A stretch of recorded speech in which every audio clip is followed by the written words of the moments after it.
All of you students, आज की हम क्लास में भौतिक परिवर्तन और रासायनिक परिवर्तन के विषय पर बात करेंगे कि भौतिक परिवर्तन और रासायनिक परिवर्तन खास तौर से आप लोग अपने घरों में आने वाले प्रतिदिन इन चेंजों को आप देखते हैं और रसायन विज्ञान में भी इसको आपके सिलेबस में ये है भौतिक परिवर्तन और रासायनिक परिवर्तन।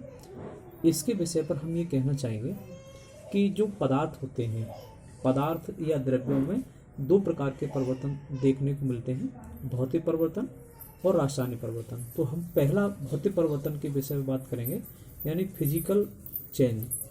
इसकी स्पेलिंग होती है PHYSICAL, physical change, CHANGES, physical change यानी वे मतलब परिवर्तन जिसमें पदार्थों के स्वरूप एवं भौतिक गुणधर्मों में अस्थायी परिवर्तन होता है। इसका मतलब ये है कि जो हमारे पदार्थ हैं उनमें मतलब जो है अस्थायी परिवर्तन, मतलब स्थायी नहीं, अस्थायी, जबकि उनके भार तथा रासायनिक संगठन अपरिवर्तित रहते हैं, यानी बदलते नहीं हैं। अर्थात तो मतलब कोई नया पदार्थ नहीं बनता है, भौतिक परिवर्तन कहलाते हैं। जैसे हम बात करें पर्टिकुलरली, हम एक एग्जाम्पल है हमारा बर्फ वाला, बर्फ का पिघलना। यानी बर्फ अगर पिघल जाती है तो उसका पानी बन जाता है और हम पुनः पानी को हम बर्फ में ला सकते हैं।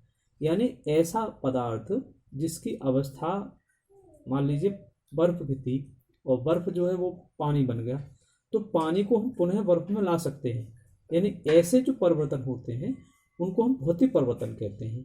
जैसे विद्युत बल्ब का जलना भी होता है।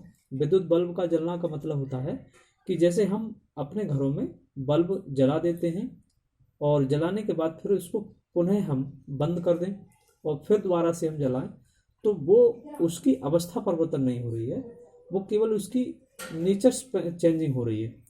तो ऐसी तरीके से हम कह सकते हैं नमक या चीनी का पानी में घुलना।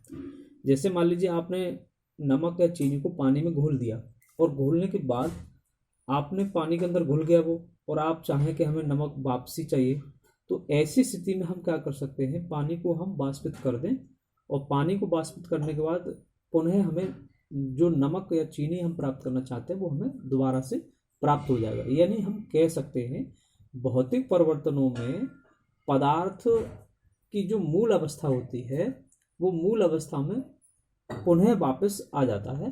तो ऐसे जो परिवर्तन हमें देखने को मिलते हैं उनको हम भौतिक परिवर्तन कहते हैं। जबकि इसका उल्टा ठीक जो होता है, हम रासायनिक परिवर्तन की बात करना चाहते हैं। किस पे बात करना चाहते हैं? रासायनिक परिवर्तन यानी केमिकल चेंजेस। केमिकल चेंजेस का मतलब होता है CHEMICAL केमिकल चेंजेस, यानी वे परिवर्तन जिनमें पदार्थ का रासायनिक संगठन तथा गुणधर्म स्थायी रूप से परिवर्तित हो जाते हैं, जो अर्थात नए पदार्थ बन जाते हैं, रासायनिक परिवर्तन कहलाते हैं। जैसे हम बात करें, सबसे अच्छा उदाहरण है दूध से दही का बनना।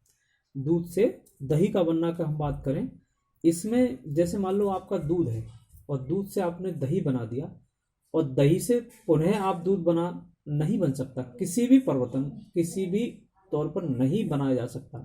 यानी दूध से दही बन गया और दही से दूध बनाया हम नहीं बन सकता। तो ऐसे जो परिवर्तन हमें देखने को मिलते हैं वो हम रासायनिक परिवर्तनों के अंतर्गत मानते हैं। जैसे मान लो कोई लोहा है, लोहे पर अगर जंग लग जाए, जंग का भी उदाहरण इसमें दिया है, अगर किसी लोहे पर जंग लग जाए तो जंग अगर उसको ऐसा, मतलब हमारा एक ऐसा जंग है अगर लोहे को वो समाप्त कर देता है, यानी वो पुनः हम जो लोहे का, मान लीजिए कोई हम लोहे की छड़ ले लें, मान लो 10 किलो की छड़ है और उस पर आपकी जंग लग जाए, 2 साल पड़ा रहने दीजिए, अब 10 किलो का वजन आप जंग लगने के बाद वो पुनः कम से कम मतलब 2-3 किलो उसके अंदर वजन कम हो जाएगा, तो अब हम उसकी पूर्ति नहीं कर सकते। तो ऐसे जो परिवर्तन होते हैं हम वो रासायनिक परिवर्तन कहते हैं। अब इस तरीके से जैसे सिरके का बनना, सिरके का बनने का इसमें एक उदाहरण और दिया है। सिरके का बनने का मतलब होता है आप एसिटिक अम्ल, इसको हम केमिकल उसमें पढ़े हम रसायन विज्ञान में, तो इसको एसिटिक अम्ल कहते हैं, CH3COOH कहते हैं, हम एसिटिक अम्ल कहते हैं। तो इसका मतलब है कि ये जो जो सिरका आपका बन रहा है ये गन्ने के रस से बना जाता है। अब हम मान लीजिए हमने गन्ने के रस से सिरका बन गया, तो अब हम ये कहना चाहें कि इस सिरके को हम गन्ने के रस में लाएं, नहीं ला सकते। तो ऐसे जो परिवर्तन होते हैं उनको हम सिरके, इस ऐसे परिवर्तनों को हम रासायनिक परिवर्तन कहते हैं। तो मैं यहाँ ये बात कहना चाहूँगा कि जो आप परिवर्तन के विषय पर आप आज हमने बात की, यानी पदार्थों में या द्रव्य, पदार्थों को हम द्रव्य भी कहते हैं, मैटर कहते हैं इंग्लिश में, और पदार्थ को इंग्लिश में सबस्टेंस भी कहते हैं। मतलब पदार्थ या द्रव्यों में दो प्रकार के परिवर्तन हमें देखने को मिलते हैं। हमने अभी पढ़े भौतिक परिवर्तन और रासायनिक परिवर्तन। भौतिक परिवर्तन में क्या होता है, पदार्थ अपनी मूल अवस्था में वापस आ जाता है। इसके मैंने कई उदाहरण बताए आपको, जैसे बर्फ का जल बनना और जल से पुनः बर्फ लाना, और जैसे किसी विद्युत बल्ब का जलाना फिर बंद कर देना फिर जलाना। जबकि रासायनिक परिवर्तन में ऐसा नहीं होता है। रासायनिक परिवर्तन में एक बार पदार्थ अपना मूल अवस्था से चेंजिंग हो जाए तो फिर वो अपनी वापस अवस्था में नहीं आता है। इसके लिए मैंने आपको दूध से दही बनने का उदाहरण बताया, जंग लगना बताया, जैसे मोमबत्ती का जलना भी है। मोमबत्ती अगर मान लीजिए आपकी मान लीजिए 50 ग्राम वजन की है और उसने आपको उसको जला दिया आपने, और जलाने के बाद हो कि वो पुनः वापस आ जाए, नहीं आ सकती। तो ऐसे जो परिवर्तन हमें देखने को मिलते हैं वो जो है हम अपने घर, सामाजिक स्तर पर भी हम इसको देखते हैं, और रसायन विज्ञान में हम तमाम तरह के हम परिवर्तन देखेंगे प्रयोगशालाओं में।